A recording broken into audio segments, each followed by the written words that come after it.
Hello friends, Radhe Radhe everyone. दोस्तों, कार्तिक पूर्णिमा के अगले दिन जब पड़वा तिथि आती है तो पड़वा तिथि को चिड़ा चिड़ी की कहानी सुनने के बाद ही कार्तिक स्नान पूर्ण होता है।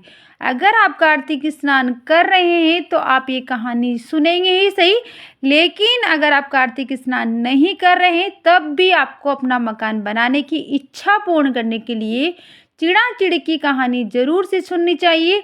तो देखिए, कार्तिक पूर्णिमा के अगले ही दिन हमको कहानी सुननी है। तो कहानी सुनने के लिए हमको 1 लोटा जल हम ले लेंगे, साथ ही खील पताशे हम ले लेंगे और इसके साथ हमको लेने हैं 5 दिए मिट्टी के हम ले लेंगे। साथ ही वो दिए हम घी के आप ले सकते हैं या फिर आप सरसों के तेल के दिए भी आप ले सकते हैं। उसी के साथ हमको 2 मोमबत्ती हम ले लेंगे और साथ में तिलक करने के लिए रोली हम लेंगे। और हमें खिचड़ी भी लेनी है, जो चावल व मूंग की दाल की मिक्स करी हुई खिचड़ी हम ले लेंगे, क्योंकि खिचड़ी का जो दान है बहुत ही महत्वपूर्ण होता है। साथ ही हम यथासंभव जैसी आपकी श्रद्धा हो इतनी आप दक्षिणा जरूर से ले लेंगे। कुछ लोग आटे से घर बनाते हैं और कुछ लोग चावल से घर बनाते हैं और उसके साथ हम गूथा हुआ आटा हमको लेना है थोड़ा सा। तो अब देखिए कि हमें कहानी कैसे सुननी है। तो सबसे पहले हम अपना मकान हम बनाएंगे। तो देखिए, आटे से हम पहले मकान बना लेना है। आप चाहें तो चावल से भी आप मकान आप बना सकते हैं। मैं यहाँ पर आटे से मकान बना रही हूँ। जितना बड़ा आप अपने लिए मकान बनाना चाहते हैं उतना बड़ा आप बना सकते हैं। मकान बनाना है तो देखिए, अगर आपका मकान नहीं है तो आप और मकान बनाना चाहते हैं तो भी आप ये कहानी ज़रूर से सुने। और जब हम मकान बनाएंगे तो हम कमरे भी बनाएंगे, तब दरवाज़ा ज़रूर से हमको छोड़ देना है। तो इस तरह से हम तो चारों तरफ लाइनिंग करके हम मकान बनाएंगे और 4 कमरे हमको बनाने हैं और हमको चारों कमरों में दरवाज़ा ज़रूर से छोड़ना है। मकान हमने बना लिया है। आपकी जैसी भी इच्छा हो, छोटा बड़ा वैसा मकान आप बना लीजिए।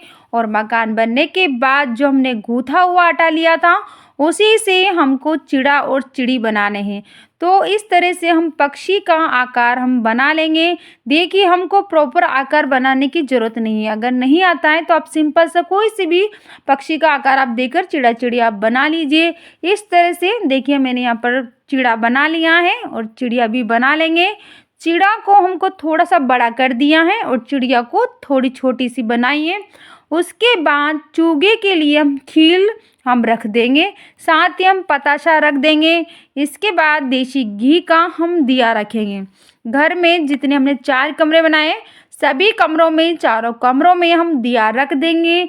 और क्योंकि पूरे घर में उजाला होना चाहिए, जैसे हम कार्तिक के महीने में दीपदान किया था उनका बहुत ही महत्व होता है, उसी तरह से मैं पड़वा के दिन भी हमें पूरे घर में हमको उजाला करना है।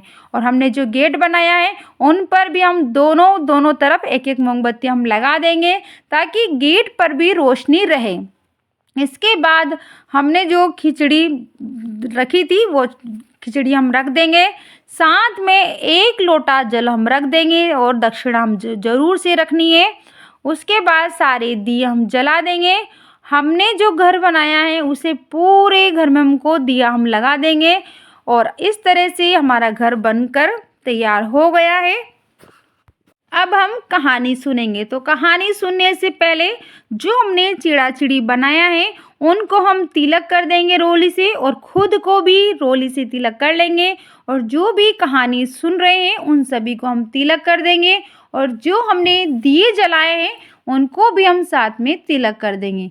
उसके बाद सीधे हाथ में खील लेकर हमको कथा सुननी है। तो अब हम कथा सुनते हैं चिड़ा चिड़ी की कहानी। तो चलिए कहानी शुरू करते हैं। एक बार 4 चिड़िया थी, वो चारों बहुत ही अच्छी सहेलियां थी। चारों कार्तिक का महीना नहाती थी। कार्तिक पूरा हो गया और पड़वा का दिन आया। चारों बोली चलो खिचड़ी बनाते हैं। तो एक चिड़िया चावल ले आई, दूसरी चिड़िया दाल ले आई, तीसरी चिड़िया घी ले आई और सबने मिलकर खिचड़ी बनाई। तो सबने सोचा कि पहले नहाकर आते हैं फिर खिचड़ी खाएंगे। तो पहली चिड़िया आई और उसे भूख लगी। बाकी चिड़िया नहीं आई थी तो उसने खिचड़ी की भाप खा ली। दूसरी चिड़िया आई, उसने खिचड़ी का पानी पी लिया। तीसरी चिड़िया आई और उसने खिचड़ी खा ली। चौथी चिड़िया को बस खुरचन मिला, चौथी चिड़िया ने खुरचन खा लिया।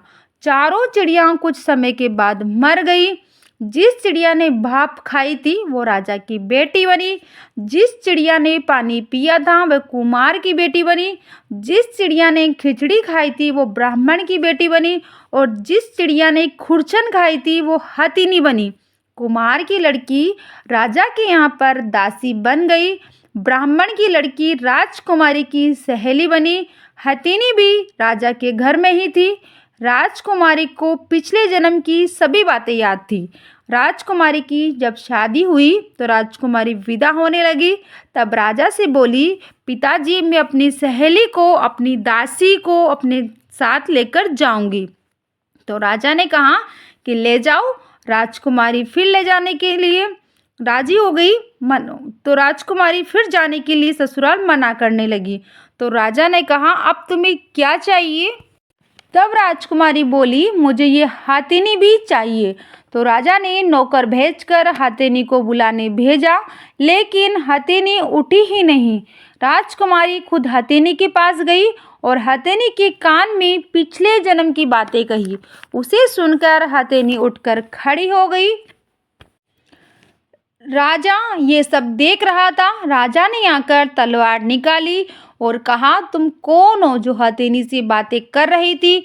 तुम मेरी बेटी नहीं हो सकती। तुम कोई बहरूपिया हो। सच सच बताओ, नहीं तो मैं तुम्हारा सिर काट दूंगा। राजकुमारी ने कहा पिताजी मैं आपकी बेटी ही हूँ। मैं पिछले जन्म की सारी बातें हथेनी को बता रही थी। मुझे पिछले जन्म की सभी बातें याद है। मैं अपनी पिछले जन्म की सारी बातें पिताजी को बता दी। राजा ने कहा कार्तिक नहाने का इतना फल होता है तो हम भी कार्तिक नहाएंगे और खूब दान पुण्य करेंगे। तब राजा ने रानी सहित कार्तिक स्नान किया, खूब दान पुण्य किया। राजा के महल में धन दुगना रात चौगुना बढ़ने लगा। राजा की कीर्ति चारों तरफ फैलने लगी। हे भगवान, जैसे राजकुमारी का उद्धार किया है, राजा का उद्धार किया है, वैसे ही इस कहानी को कहने वाले को, सुनने वाले को और हुकारा भरते हुए सबकी मनोकामनाएं पूर्ण करना। तो फ्रेंड्स, ये थी चिड़ा चिड़ी की कहानी। इसके बाद हम सुनते हैं गणेश जी की कहानी, क्योंकि कहते हैं कि अगर हम गणेश जी की कहानी के बिना कोई भी कहानी पूर्ण नहीं होती है, तो हमें गणेश जी की कहानी हमें ज़रूर से सुननी चाहिए। तो आइए शुरू करते हैं गणेश जी की कहानी। एक बार एक बुढ़िया थी और बुढ़िया रोजाना गणेश जी की सेवा पूजा करती और रोजाना मिट्टी के गणेश जी बनाती और वो गल जाते, फिर मिट्टी के गणेश जी बनाती, फिर वो गल जाती। बुढ़िया के घर के ही सामने एक सेठ जी की हवेली बन रही थी। बुढ़िया ने जाकर वहाँ पर कारीगर से कहा, कारीगर मेरे पत्थर की गणेश जी की मूर्ति बना दो। तो वह कारीगर बोला कि माँ जी, जितनी देर में हम आपके गणेश जी बनाएंगे उतनी देर में तो हमारे एक दीवार बन जाएगी, हमारे पास इतना समय नहीं है, आप किसी और से बना लो। बुढ़िया को बहुत ही बुरा लगा। तो बुढ़िया ने कहा कि भगवान करे तुम्हारी दीवार टेढ़ी हो जाए। बुढ़िया ये कहकर अपने घर चली गई। जैसे ही कारीगर दीवार बनाए और दीवार टेढ़ी हो जाए और उसको गिराना पड़े, फिर कारीगर दीवार बनाए, फिर टेढ़ी हो जाए, फिर गिराना पड़े, ऐसा वो बार बार करता रहा। सुबह से शाम हो गई। सेठ जी आए और सेठ जी ने कहा कि आज कोई काम नहीं किया क्या तुमने? सेठ जी, काम तो हमने बहुत किया है, पर जब भी हम दीवार बनाते हैं तो दीवार टेढ़ी हो जाती है। उसके बाद कारीगर ने बुढ़िया के आने की बात सेठ जी को बता दी। सेठ जी ने कहा कि मुझे बताओ कि बुढ़िया कहाँ रहती है, मुझे बुढ़िया के पास लेकर चलो। तो कारीगर बुढ़िया के पास लेकर गए सेठ जी को। सेठ जी बुढ़िया के पास जाकर बोले, बुढ़िया माई, हम तेरे पत्थर के नहीं सोने के गणेश जी बनाकर हम देंगे, तुम हमारी दीवार सीधी करवा दो।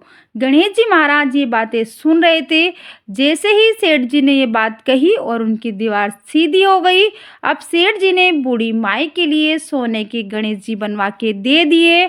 तो गणेश जी महाराज जैसे उस बुढ़िया की मनोकामना आपने पूर्ण करी है, वैसे सबकी करना और कहानी सुनने के बाद हाथ में जो आपने खील ली थी उसे चिड़ा-चिड़ी को समर्पित कर देंगे और उसके बाद जितने कमरे आपने बनाए हैं उन कमरों में हम थोड़े-थोड़े से खील हम रख देंगे। बाकी बचे हुए खील हैं उनको लोटे में हम जल में डाल देंगे। तो इस तरह से हमारी चिड़ा-चिड़ी की और गणेश जी की हमारी कहानी पूर्ण होती है। तो फ्रेंड्स, आपको ये कहानी कैसी लगी कमेंट करके ज़रूर बताइएगा। वीडियो आपको थोड़ा भी यूज़फुल लगा हो तो वीडियो को लाइक करें, शेयर करें और चैनल को सब्सक्राइब करें।